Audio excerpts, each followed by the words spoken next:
Hey there, fellow empath. I am Daniel, a relationship empowerment coach and a creator of the Soulful Relationships Experience, a 4-month long one on one coaching experience that helps you completely eradicate any toxic, codependent, manipulative, and destructive relationship dynamics from your life so that you can surround yourself with only people who support and lift you up.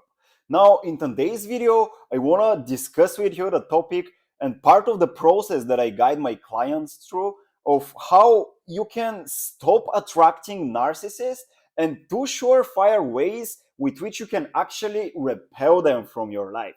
So, if this is interesting for you, stay with me until the end of the video because you not only get a lot of clarity on that process, but at the end of the video, I'll tell you exactly what you can do today to stop attracting narcissists and to avoid even attracting them again. So that being the case, let's directly begin. Now, also, if you're new to the channel, make sure to subscribe because in this channel, well, we'll talk about everything you need to know to experience only conscious, uplifting, and supportive relationships. So, what is the reason in the first place that we attract narcissists? What do you think that the reason is, my friend? Could it be that maybe some of us have lost connection to our own selves, to our own personal needs, personal limitations, and desires? And so that's why life is trying to show us a reflection of what we have lost within ourselves.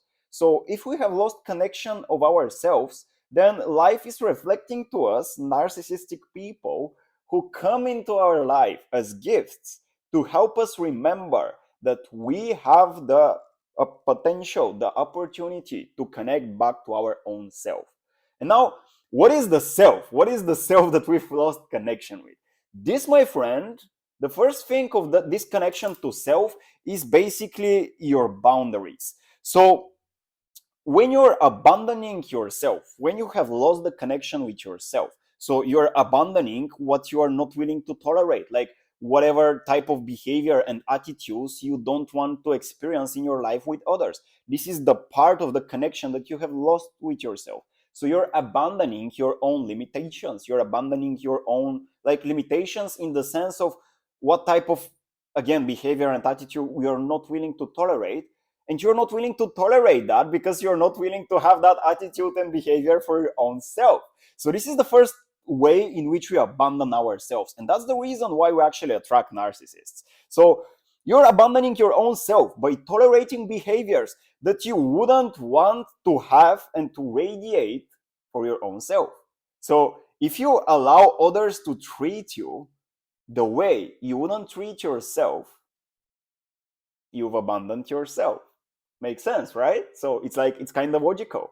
Now the second reason, and I'll get to the solution of that first way in which we abandon ourselves in a moment, but the second part of this equation, the second way in which we abandon ourselves is basically by trying to save somebody who is not looking to be saved instead of taking care of ourselves first.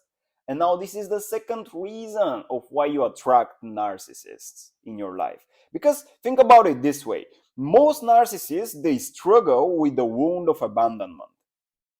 But they're not willing to take responsibility for that wound. And so what they do is they're trying to project all the patterns of that wound that their ego has developed onto you. So that their hope is that if you can change, then they will feel fulfilled. Now, this never works, of course, but here is your here is where your role is. Sorry for my English, by the way. Your role is that instead of you trying to save yourself and connect to your needs, like what is it that you need as a human being? Do you need to be respected? Do you need your feelings to be validated?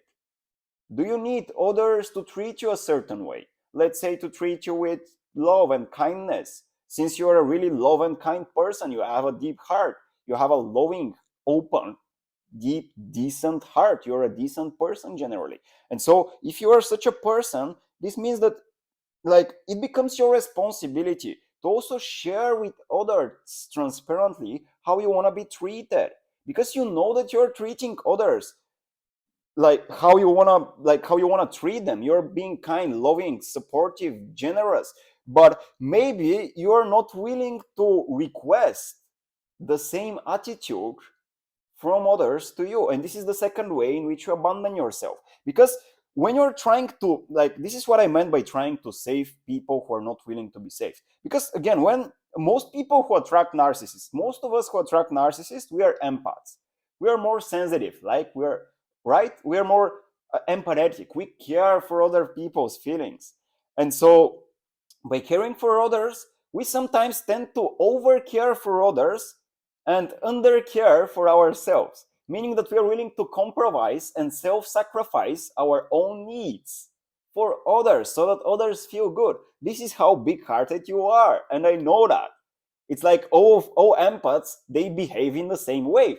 But when you're trying to save, so because you have a big heart, you're really kind, you're really loving, generous person, you're a decent human being, and so you want to help others. But when you try to help somebody who isn't willing to help themselves, then you get into a relationship dynamic with a narcissist. Now, since the narcissist is struggling with the wound of abandonment and they are not willing to take responsibility of that wound, they will project all the patterns, all the stories they have in their mind, all their fears, this inner hole that they will never be able to to feel. They project that emptiness onto you. You are the reason. For them, you are the reason of their struggling, of their distress. So, and when you try to save somebody who is not willing to take responsibility for their own wounds, then you create a codependent relationship. It's not that you create it, but you subscribe to it. You accept that you are willing to tolerate this kind of behavior, and you wouldn't, like, you're not committed to your needs and speaking up your needs transparently, honestly, genuinely, the way you would care for somebody. You speak how you want to be cared for. You're not doing that. Instead, you're trying to make the other person care for you. And when you try to make the other person care for you when they're not willing to care for themselves, well, you subscribe to the idea that I can be the only one to give in that relationship. I don't need anything in return, so you can use me. If you want, you can use me. This is what happens, my friend, when you disconnect from your needs. This is what I mean by saying you're not connected to your own self. This is the second way of not being connected to yourself. When you're not connected to your needs and you're not willing to share them transparently, through transparent communication, being honest, genuine, sharing how you feel on the inside, on the outside. If this is not the case, then you attract narcissists. So now, understanding the two ways in which you abandon yourself. The first one being you're abandoning the two ways in which you are disconnected from yourself. Sorry. So the first one being that you are abandoning your own self by tolerating behaviors that you wouldn't have for yourself. The second being you're trying to save somebody who isn't looking to be saved. So you're just willing to over-compromise, to over-sacrifice, to over-care for people who won't care for themselves. And you subscribe, you accept that, okay, I can be in a dependent relationship with a narcissist who uses me and wouldn't ever take me seriously or respect my needs. And now the solution to those two ways in which we are not connected with ourselves is to connect to ourselves. Here is the first way you can do that. And here is the first thing you can try and actually apply. Realize, take some time, let's say today, take some time to really go deep within yourself and contemplate, what am I not willing to tolerate any longer in my relationships? What are the exact character traits? What are the exact qualities? What is it that I won't tolerate any longer? So you understand what it is. You write it down on a piece of paper. You write down the meaning behind every quality you say. Let's say you're not willing to tolerate disrespectful attitude. What does disrespectful attitude mean? Let's say you're not willing to tolerate lack of transparency. What does that mean? Use situations you've experienced with people to discover what those qualities you're not willing to tolerate mean. And now, by knowing what they are, writing them down on a piece of paper and putting them in your notes, let's say in your phone, then anytime you meet people who are embodying these qualities that you don't tolerate, now you share that. Now you say it, speaking up your truth, being courageous. This is the way you do it. And so by speaking it up, what you're doing is that you're basically saying something like, look, in a situation in which the other person is having an attitude you won't tolerate, you're just saying something like, look, I feel a little disrespected now. I'm not sure if this is your attitude, but I just want to know, I want you to know that I am not willing to tolerate people who are not willing to respect me in my life. Because I believe myself to be respectful of other people's opinion and points of view. And that's why I'm not willing to tolerate that. And so let's say respect, mutual respect is a need you have. And so your boundaries, what you don't tolerate, are always connected to what you need and also what you're willing to give, which is the third part of working with your boundaries. But maybe this is a topic for another video because it's a little deeper. And so realize again the solution here to the first point, the point that you're abandoning your own self by tolerating behavior that you're not, like, you wouldn't have for yourself. You're tolerating others to have a behavior and attitude that you wouldn't have for your own self. And so the solution to that, obviously, is to see what is it that you don't tolerate and speak it out loud, transparently, honestly. So this is, again, do it, my friend. It's totally worth it. It will save you a lifetime of destructive relationships. Write down what is it that you don't tolerate and start speaking it up clearly, and create an ultimatum, meaning that I will basically stop any relationship with you if you don't want to respect my boundaries. This is it. Since I respect myself so much, I'm not willing to tolerate people who won't respect me, right? Makes sense. So this is again the solution. Now the solution to the second point, in which you're trying to save people who are not willing to be saved. The solution to that point, and so you're basically not getting your needs met. You're not speaking up your needs. You don't really, like, if you try to save people who are not willing to be saved, you don't really care about you. So you're trying to save everybody but yourself. Right? Again, let me know in the comments if this is something you've experienced, my friend. And it happens for so many empaths. Like, so many empaths go through that process in which, like, I hope that other people treat me the way I want to be treated, but I'm not willing to share how I want to be treated. I want them to read my mind, right? So we assume that everybody is like us. Everybody is kind-hearted, have a big loving heart, and cares for others, respects them, and is willing to be there for them in, like, emotionally disturbing moments. But this is not the case, my friend.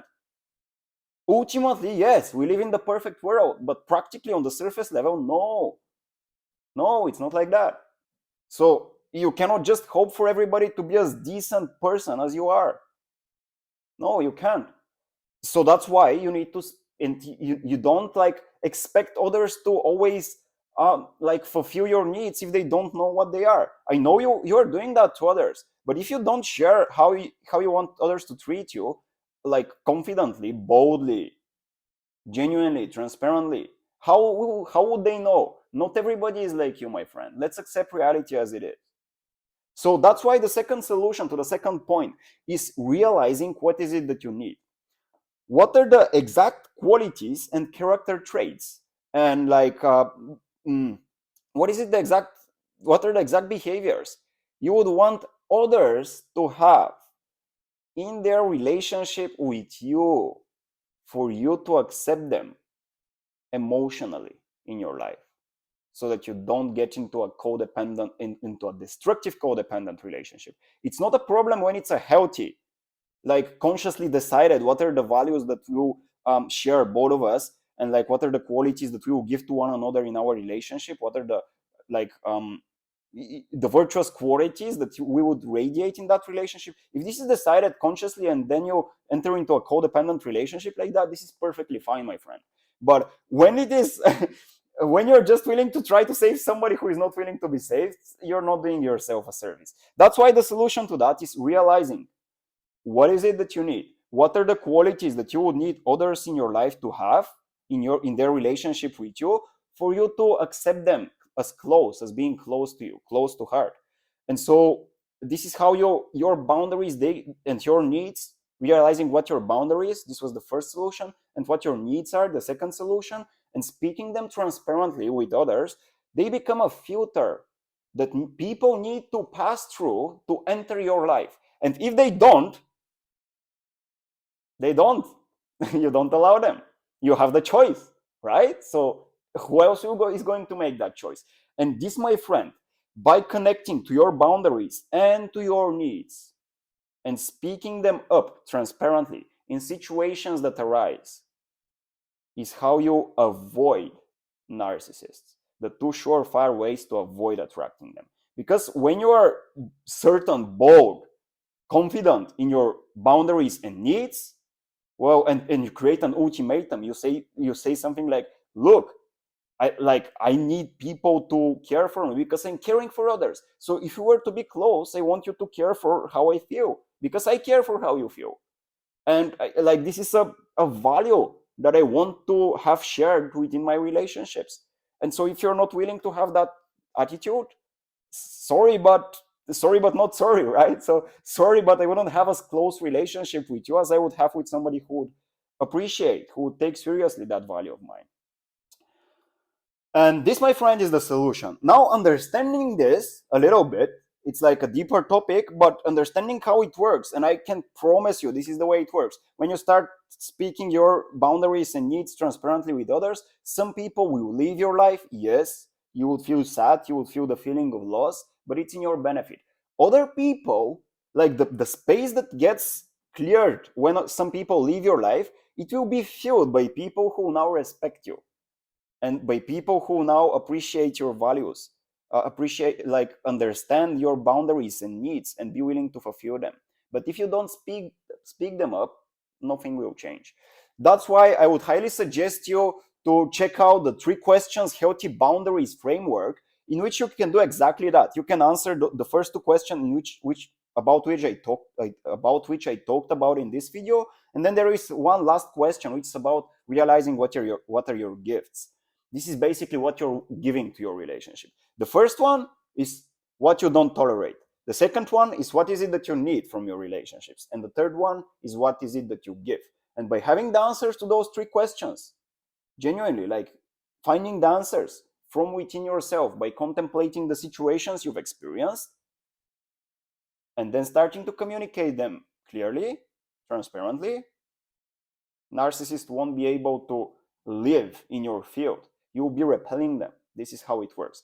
And so, my friend, if you need help with that process, if you are serious about not tolerating any codependent and toxic relationships any longer, and like if you want to get clarity on your situation and exactly what you can do to heal it, to resolve it, then you can also check out the free training I have about the 3 phases that empaths pass through until they surround themselves with only conscious, uplifting, and meaningful relationships. This is a process that I've discovered by working with 50 people individually in their relationships, about their relationships. And I've discovered that everybody goes through those 3 phases. So that's why I packaged them, refined them, and created a training about that, which you can watch in the description below. You can register for it. It's completely free, like 2-hour-long training. And after that, if you want us to connect and talk about how you can apply this process in your life personally for your specific situation, you can also book a free strategy session in the calendar that you'll find on the trainings page. So that's also something that I invite you to do if you are really serious about completely transforming your relationship dynamics in the next 3 to 4 months. If you're not, better don't do it. You can still go through the training, but don't schedule a call because I wouldn't be able to help as much. That being the case, my friend, I thank you so much for watching. I trust you found this video to be helpful. Now, if this is the case, like it, comment down below. Let me know what is your experience with attracting narcissists and what you're doing to repel them. I would love to know your story. And if you're new to the channel, Soulful Relationships, subscribe to it, because in this channel, all the content I'll create will help you do exactly that. attract your dream relationships, attract people who support and lift you up. So if this is something that you value in your life, subscribe to the channel, and I would love to see you around. Thank you again for watching. Thank you for staying with me until the end. I love you so much, my friend. Love yourself. This is the way you do it. And I will see you in the next video. Bye bye for now. Have a great day.